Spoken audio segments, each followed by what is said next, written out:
Antes de iniciarmos a reflexão, eu queria sempre pedir para a gente começar a habituar a não colocar as nossas bolsas e bíblias na cadeira ao lado, para você ficar com ela, porque hoje a gente já teve problema com lugares, então pedirei essa colaboração sua, deixar sempre a cadeira vazia se você não tiver ninguém assentado aí, por favor. Segunda coisa, hoje por ser o primeiro domingo do mês, todo primeiro domingo do mês é a ceia, e as nossas crianças não têm atividades. Então, por favor, papais, cuidem bem dos seus filhinhos, não permita que eles transitem para não distrair os demais. E o calor é bem-vindo no nome de Jesus, até a gente colocar o ar-condicionado, com a permissão de Deus, daqui a um tempo. Ore e contribua. Nós vamos iniciar hoje essa temática, a complexidade das relações nas abordagens de Jesus. É uma série. Nós sentimos a necessidade, pensando como pastor e conselho da igreja, de entrarmos num viés do comportamento pessoal e as implicações desse comportamento nas relações interpessoais.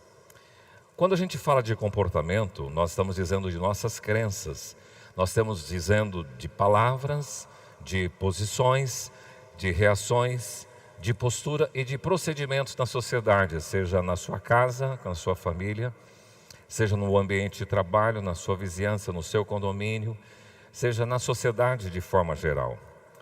E hoje a gente percebe uma sociedade muito mais exposta por causa das redes sociais. E às vezes você, sem muita cautela e cuidado, se expõe demais. E isso gera também uma visão e uma imagem muitas vezes deturpada do povo de Deus. Então, como povo de Deus, nós precisamos melhorar essa performance, a nossa postura. Não por causa da imagem, mas por causa do testemunho acerca de Jesus. Então, as nossas mensagens a partir desta semana, nos domingos, elas serão de cunho mais ético, mais de postura e de comportamento. Na verdade, não é uma coisa muito boa da gente ouvir, mas é da palavra e a gente precisa tratar. Vocês concordam comigo que por si só o ser humano já é um pouco complexo? Pense em você mesmo. O nosso temperamento, a nossa personalidade, as nossas emoções que flutuam. Quem entende? Nem você se entende, nem eu me entendo muitas vezes. Então Jesus conhece todo esse nosso íntimo. Deus nos criou perfeitos, porém o pecado trouxe uma deformação e a gente tem uma inclinação muito ruim. Por isso essa série vai te ajudar a pensar na complexidade dessas relações. Jesus mesmo trouxe algumas tratativas bem diretivas com relação a comportamento e relacionamento.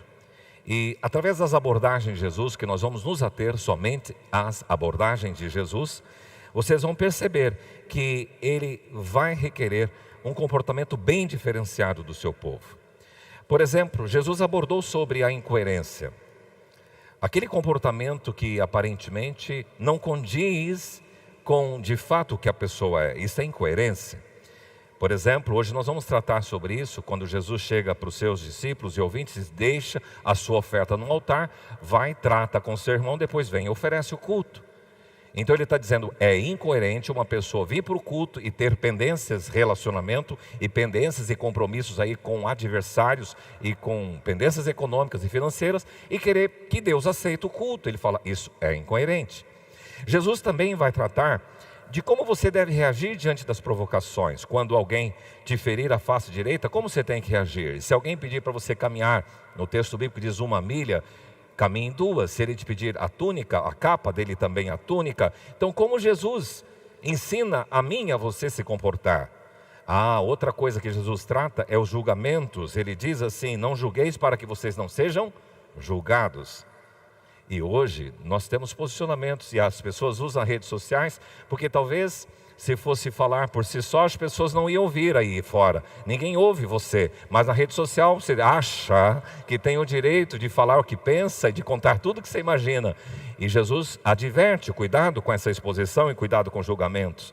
Cuidado com a precipitação que não é de hoje, de condenar as pessoas. Lembra daquela mulher adúltera que foi lá pega e trazida para que Jesus tivesse um veredito sobre ela. E Jesus escrevia no chão e de repente ele olha para aqueles homens todos cercando aquela mulher com pedras na mão e diz, aquele que não tiver pecado, que seja aquele que atire a primeira pedra. cada um saiu de fininho. Então como é que Jesus tratou com o pecado dos outros? E como é que aqueles caras queriam tratar? E como é que você e eu tratamos o pecado dos outros? A gente vai ver Jesus tratando também, quem não é contra nós, é por nós. Então não fique preocupado com as oposições. Como é que você procede quando alguém querido da fé cristã está em pecado? Não vou falar nada, porque ele é meu amigo, eu não quero perder a amizade. Errado. Jesus diz assim: se você vir o seu irmão em pecado, vai lá, trata com você e ele só. Se ele entender o que ele está fazendo, ganhou o teu irmão, certo. Se ele não entender, você chama uma outra pessoa, trata com ele. Se ele entender, ganhou o seu irmão. Mas se ele não entender, traga a igreja vai chamar essa pessoa. Meu querido, está assim, assim, assim. Então tem uma forma certa. Mas quantos concordam que a igreja pratica assim hoje? Qual foi a vez que você viu um irmão no erro e você chegou lá, meu irmão, isso não bate com aquilo que a palavra diz? Então nós temos sido omissos nisso e isto é pecado. Então nós estamos falando de comportamento e de relacionamento. Quantas vezes eu devo perdoar ao meu irmão? Dar a César o que é de César e a Deus o que é de Deus. Como é que eu tenho que lidar com as minhas obrigações? Por isso que nós entendemos que é bom tratar sobre isso. Hoje nós vamos começar com esse texto de Mateus 5, 21 a 26. Eu queria convidar você a abrir sua Bíblia neste texto do Sermão do Monte.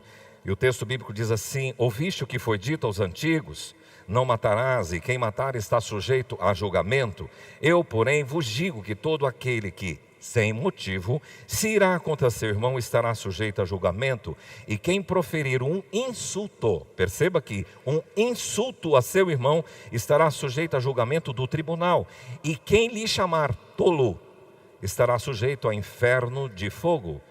Se, pois, ao trazeres ao altar a tua oferta, ali te lembrares de que teu irmão tem alguma coisa contra ti, deixa perante o altar a tua oferta, vai primeiro reconciliar-te com teu irmão e então, voltando, faze a tua oferta. Entre em acordo sem demora com teu adversário enquanto estás com ele a caminho. Aqui Jesus já está tratando de uma outra situação. No primeiro momento ele está falando dos irmãos, de deixar a oferta e lidar com as pendências. Aqui ele fala de um adversário, já não é irmão. Entre em acordo sem demora com teu adversário enquanto estás com ele a caminho, para que o adversário não te entregue ao juiz, ao oficial de justiça, e sejas recolhido à prisão. Em verdade te digo que não sairás dali enquanto não pagares o último centavo. Pai, que a tua palavra baste em nossas vidas, que o teu Espírito possa elucidar a mente, o nosso coração, e dar clareza também para que eu possa transmitir com nitidez, e que o Senhor nos dê sabedoria e inteligência para aplicar isso em nossas vidas, em nome de Jesus. Amém. Muito bem, o tema dentro dessa série que iniciamos, o tema para hoje é a relação entre o culto a Deus e relacionamentos. Jesus veio inaugurar uma nova época, Jesus veio inaugurar um novo tempo, porque até então ele veio da descendência judaica e os judeus tinham como centro da fé a lei. Então para o judeu era a lei e eles deveriam guardar não somente o decálogo, os 10 mandamentos, mas toda a lei. E a compreensão deles era assim: se você obedecer, se você guardar os mandamentos, está tudo ok, você estará bem diante de Deus, está tudo resolvido com Deus. Era a base da religião judaica, na compreensão dos escribas, dos fariseus e daqueles que conviviam e eram os contemporâneos de Jesus. Agora, Jesus chega e reinterpreta, falou: não é bem assim. Ouviste o que foi dito aos antigos? Eu, porém, vos digo. Então Jesus reinterpreta, trazendo uma abrangência maior aos preceitos e aos mandamentos. Em segundo lugar, eu quero ver com você, quando se fala em culto, normalmente a gente imagina uma relação verticalizada. E a gente não imagina que existe no culto uma relação horizontal, mas Jesus diz que se você vier fazer o seu culto, trazer a sua oferta, e você tiver pendências, ramificações no horizontal, você tem que acertar primeiro para depois verticalizar. Então Jesus ensina a gente a se comportar e a tratar das nossas relações interpessoais, porque o culto a Deus está relacionado aos relacionamentos interpessoais. Em terceiro lugar, eu quero ver com vocês sobre algumas ações propostas por Jesus para resolver essa situação. como eu e você devemos proceder quando a gente tem pendência, quando a gente tem alguma situação não resolvida com o irmão, com uma irmã, como eu tenho que fazer. Em primeiro lugar, vejamos a ideia da letra da lei e o princípio da lei. Quando você pega o mandamento que Jesus menciona aqui, não matarás, é a lei. E esse aqui, a letra da lei vai interpretar assim: se eu não atentar contra alguém em homicídio, eu estou quites, eu cumpri o mandamento. Isso é a letra da lei. Mas o espírito da lei é quando Jesus diz: aquele que insultar a um irmão, aquele que chamar tolo, aquele que de forma colérica desejar mal contra alguém, já infringiu o mandamento não matar. Isso é o espírito da lei, a essência. Porque na verdade as pessoas muitas vezes se apegam à letra da lei, apenas à forma. E Jesus vai para o âmago, vai para a essência. O que ele está dizendo é que você tem que estar bem com as pessoas, você tem que desenvolver bons relacionamentos. Quando ele diz ouviste o que foi dito aos antigos, Jesus não está contrastando ele com Moisés, que foi aquele que, por meio de quem veio a lei. Ele está dizendo que os antigos aqui seriam as interpretações dos escribas e dos fariseus. Então vocês que ouviram dos escribas e fariseus, isto eu quero agora dizer como é que deve ser interpretado a lei. Por isso que ele menciona aqui nesse texto do Sermão do Monte, 6 vezes: ouviste o que foi dito aos antigos, eu porém vos digo. Ele fala de 3 mandamentos: não matarás, não adulterarás, não dirás falso testemunho. Mas ele também faz menção do que foi ensinado pelos antigos. Por exemplo, aquele que repudiar sua mulher, dê-lhe carta de divórcio. Eu porém vos digo, e Jesus dá a diretriz certa sobre a questão do casamento. A lei dizia olho por olho, dente por dente. Isto era a letra da lei. Eu porém vos digo, e Jesus reinterpreta isso. Na lei diz: amarás o teu próximo e odiarás o teu inimigo. Eu porém vos digo, Jesus reinterpreta todo este mandamento. Então o que Jesus veio fazer, através do espírito da lei, é uma abrangência maior. Não é aquela ideia do próprio jovem rico, vocês se recordam? Quando ele chegou diante de Jesus, falou: bom mestre, o Senhor é bom e ninguém pode fazer o que o Senhor faz. Lá no Mateus 19, que farei eu de bom para alcançar a vida eterna? E Jesus diz: se queres entrar na vida, guarda os mandamentos. E aí ele diz: mas eu guardo. Quais são os mandamentos? Perguntou o jovem. Ele diz: não matarás, não adulterarás, não furtarás, não dirás falso testemunho, honra teu pai e tua mãe, e amarás o teu próximo como a ti mesmo. E o jovem disse: estou feito, eu cumpro todos esses mandamentos. Ele cumpria a letra da lei. Mas Jesus, na sua reinterpretação, então disse assim: então você faz o seguinte, pega o que você tem, vai, vende, distribui aos pobres e vem e segue-me. E o texto bíblico registra o seguinte: sabe como o jovem saiu? Contrariado e triste, porque ele guardava a letra da lei, aquilo bem básico, e ele não guardava o espírito da lei, que é o que está por detrás daquele princípio que Jesus ensinou. Então Jesus, na sua reinterpretação, eu porém vos digo, ele aprofunda, ele amplia, ele abrange mais. E é isto que significa: Jesus dá valor ao espírito da lei e não à letra da lei. Jesus dá valor à essência e não à forma. Uma outra coisa para vocês entenderem sobre forma e essência, sobre espírito da lei e sobre letra da lei.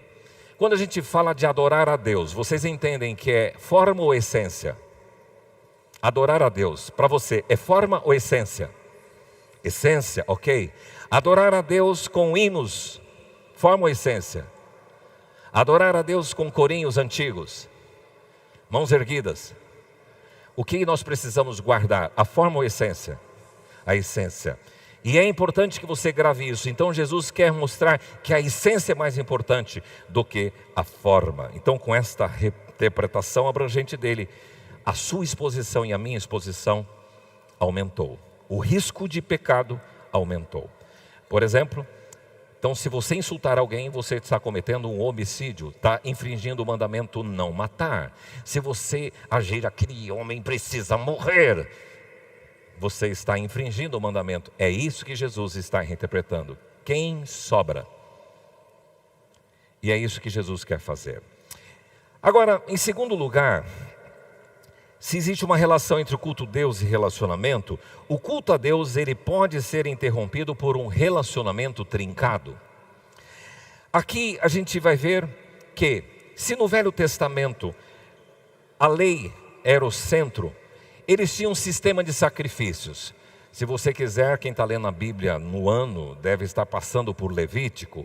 E se você pegar Levítico 1, 2, 3, 4 e 5, você vai entender um pouco sobre o sistema de sacrifícios. Existiam vários tipos de sacrifícios. O ofertante, ele poderia levar uma rolinha, ou levar um pombinho, um casal, poderia levar um cordeiro, e ele poderia sacrificar um novilho também, ele poderia fazer isso pelo pecado. Mas existiam vários tipos de sacrifício. Dois básicos: sacrifício pelo pecado, sacrifício pela culpa. Alguém infringiu um mandamento, e esse sacrifício deveria ser sacrifício pelo pecado. Agora, se alguém infringiu um mandamento e repercutiu, reverberou, afetou alguém, esse deveria ser chamado de sacrifício pela culpa. Então, se infringiu roubar, ele roubou, ele tirou o bem de alguém, o que ele deveria? Tratar com Deus, esse era o sacrifício pela culpa, mas também reparar o dano do seu irmão. Esses dois tipos de sacrifício, eles não eram, os animais que eram sacrificados ali no altar do holocausto, não chegavam a Deus como um aroma suave. Mas havia um tipo de sacrifício, ou pelo menos dois, que Deus se agradava, que era sacrifícios de ações de graça e o holocausto. O sacrifício de ação de graça é aquele sacrifício de uma pessoa que está tão faceira com Deus, Deus tem feito tantas coisas boas na sua vida, e ela contente, ela quer dedicar algo ao Senhor. Isso é sacrifício de ações de graça. E quando o ofertante trazia a sua oferta, o seu animal para ser dedicado ao Senhor, e aqui era tipo de um churrasco que eles poderiam participar, eles recebiam Deus como um aroma suave. O outro tipo de sacrifício que chegava até o trono de Deus como aroma suave era o holocausto. O holocausto era quando alguém queria consagrar a Deus, dedicar a sua vida. Então ele dedicava através de um holocausto, e esse sacrifício também era como aroma suave. Mas sacrifício pelo pecado, sacrifício pela culpa, não. Era abominável, não chegava com cheiro bom ao Senhor, e era por causa do seu pecado. E o Senhor Jesus então veio assumir esse sacrifício. Jesus, ele é o sacrifício pelo pecado, Jesus é o sacrifício pela culpa, Jesus é o sacrifício pelas ações de graça, Jesus é o holocausto. E ele se deu por você, e fazendo a mediação. E agora então, para o judeu que entendia esse altar, que deveria deixar lá o altar e tratar, que era no tabernáculo e depois no templo, agora Jesus inaugura uma nova época. Porque todos os seus seguidores passam a reunir no templo e nas casas para adorar ao Pai, e Jesus mesmo ensinou que os verdadeiros adoradores adorarão ao Pai como? Em espírito e em verdade. Então nós nos reunimos aqui para adorar ao Pai em espírito e em verdade. Isto é o nosso culto, cultuar a Deus. E dentro do culto nós temos uma liturgia que é chamada de serviço, e entra aqui a confissão. Todas as vezes, não sei se você já reparou, mas as nossas orações, as primeiras orações do culto, elas contêm um dado muito importante. Senhor, estamos aqui pela mediação de Jesus Cristo e confessamos que somos pecadores. Todas as orações dos inícios de culto aqui nesta igreja, os pastores são orientados a trabalhar a confissão. Mas dentro da liturgia você tem a adoração, o louvor, você depois tem a edificação, que é a palavra, você tem o sacramento, que hoje nós vamos ter a ceia do Senhor, e você tem o envio, que você sai agora para manifestar ao mundo quem é o Filho de Deus. Então, pelo texto, a gente percebe que existe uma relação entre culto e relacionamentos. A fé e o culto são mais do que mero ritual ou formalismo, tem implicações relacionais. Existe uma interdependência entre o culto a Deus e relacionamento com as pessoas, a relação vertical com a relação horizontal.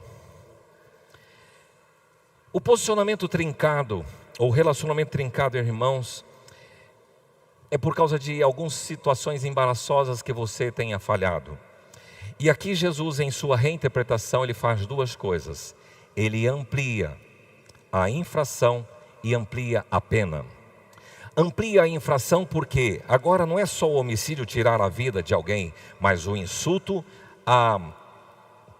irar, insultar e chamar alguém de tolo. E ele amplia a pena, não é mais agora um tribunal eclesiástico, não é somente um tribunal aí fora, mas ele diz que enfrentará o tribunal divino. Há um autor que eu gosto muito de ler, John Stott, e ele faz um comentário assim: os dois são insultos, porém um atinge a inteligência da pessoa e o outro, porque a gente tem o insultar e o chamar de tolo nesse texto. Esses dois são insultos. Só que insultar, a palavra grega é raka, e atinge a inteligência da pessoa. É como se você insultasse alguém dizendo assim: seu idiota, seu imprestável, você não vale nada, você é um ignorante. Eu estou afetando a inteligência da pessoa. E se eu estou falando isso de forma séria e colérica, eu estou infringindo o mandamento. Mas há outro tipo de insulto que é não à inteligência, mas ao coração da pessoa. E aí ele usa chamar de tolo, que tem outra ideia. Alguém cabeça oca, cabeça dura, pateta. Então nós temos um que atinge a inteligência e hoje que atinge o caráter ou o coração da pessoa. Então todos os pensamentos e palavras coléricas que insultam talvez não levam à consumação do homicídio, mas diante de Deus são equivalentes ao homicídio. Esta é a interpretação de Jesus.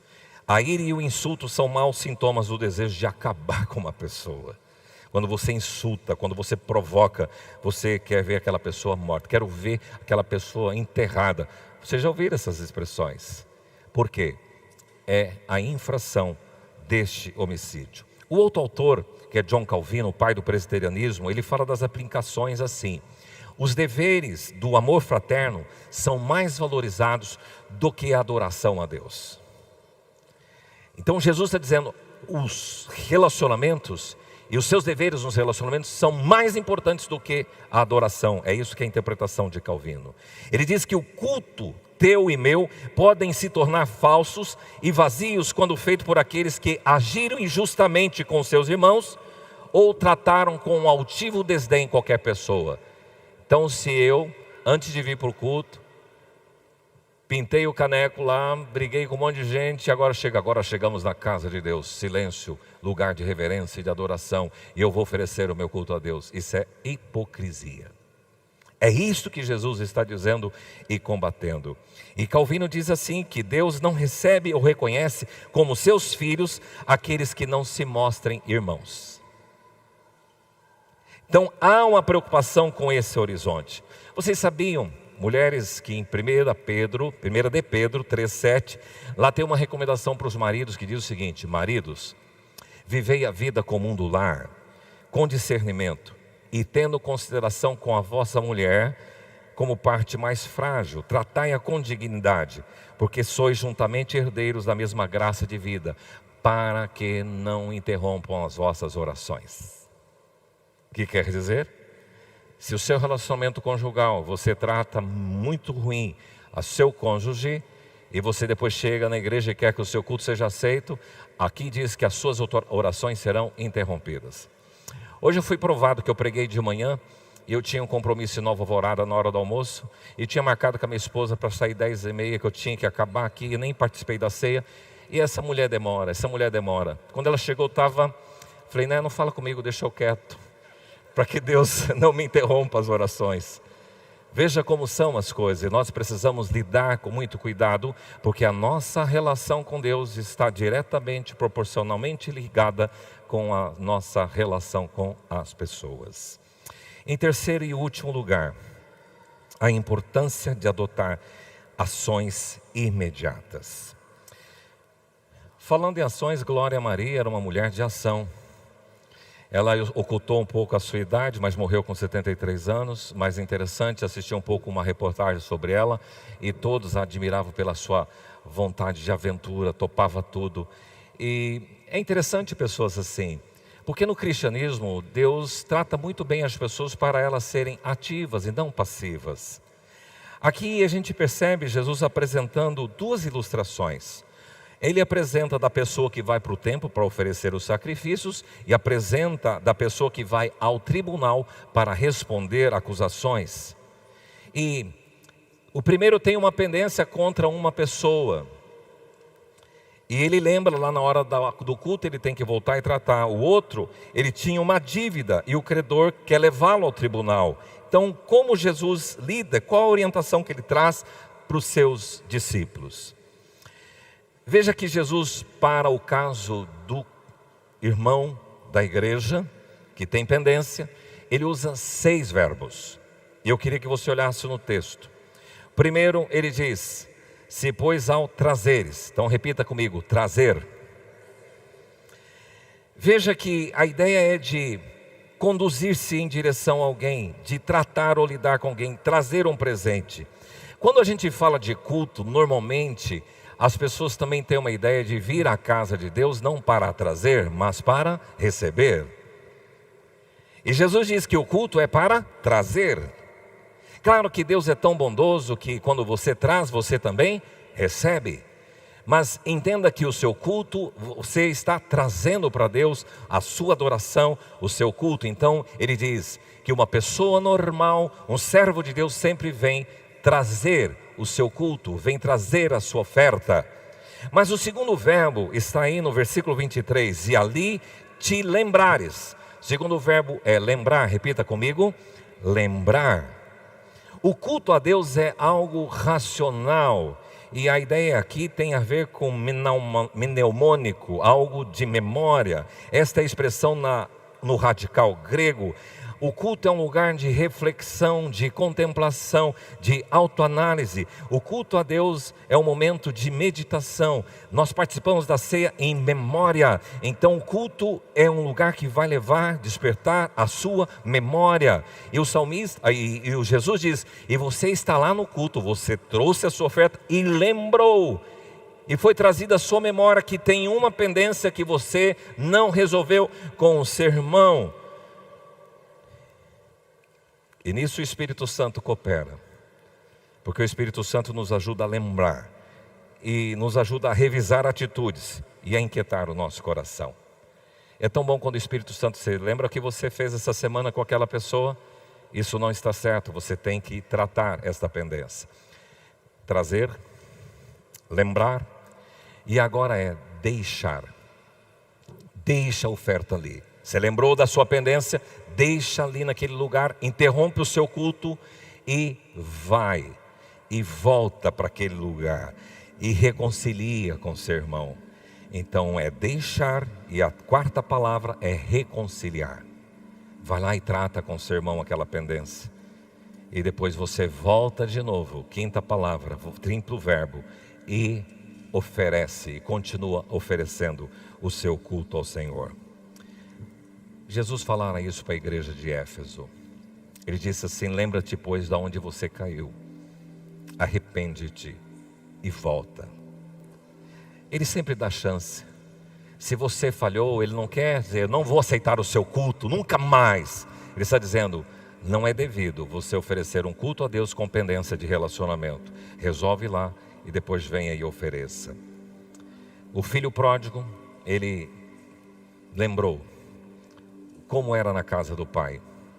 E ele diz: eu vou voltar para o meu pai e vou reconciliar com ele.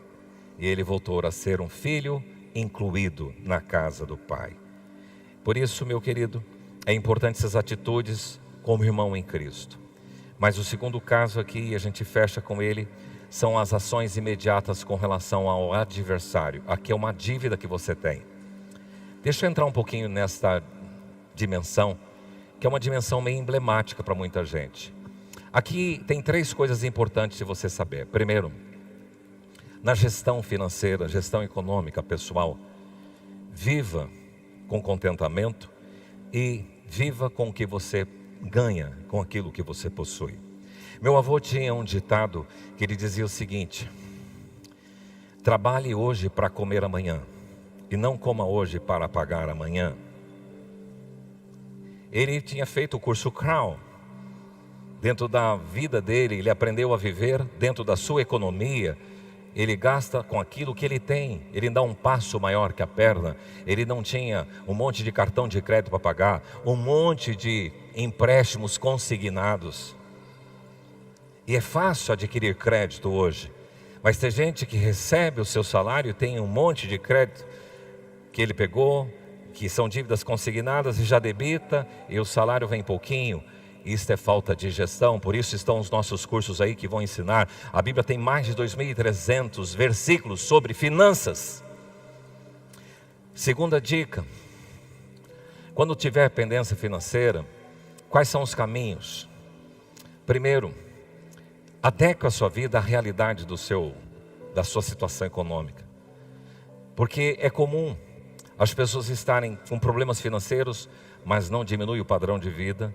Não tem o seu carro bonito, talvez até financiado, mas está andando. E quem vê fala, está vendo, aquele cara deve para todo mundo, e está num carro bonito, tem uma casa bonita. E ainda, o infeliz vai viajar e tira selfie lá em Itapema, tira em Búzios. E aí o credor que aqui está, falou, esse cara é sem vergonha, e esse cara é da minha igreja. E às vezes isso acontece com muita frequência. Então, por favor, aqui há uma dica para você. Seja sincero com seus credores. E seja coerente com a sua situação. E o texto diz, negocia com ele. Negocia com seu adversário. Não carregue esta pendência, porque teu culto está bloqueado enquanto você não lidar com isso. E a terceira orientação é a orientação que Paulo nos traz sobre essas questões negociais envolvendo o litígio entre irmãos, que está lá na primeira carta de Paulo aos Coríntios. Se existe um litígio entre um irmão e outro, será que não existe ninguém na comunidade cristã que pode ajudar essa pessoa para lidar? E Paulo diz assim, o fato de ter litígio já é vergonha entre irmãos de fé. Agora, pegar esse litígio dentre duas pessoas da igreja e levar para um tribunal externo, mais vergonha ainda. E infringe o mandamento de Jesus, vai lá e reconcilia, seja esperto, conversa com seu credor, negocia com ele, expõe a sua realidade, abre o seu coração e trata. Vocês concordam que nós temos sofrido muito com esse tipo de comportamento, mesmo dentro da casa de Deus? Por isso, com muita graça e amor, eu estou reproduzindo o que Jesus está esperando de você, discípulo dele, de mim, da minha casa e de todos nós. A importância de adotar ações imediatas.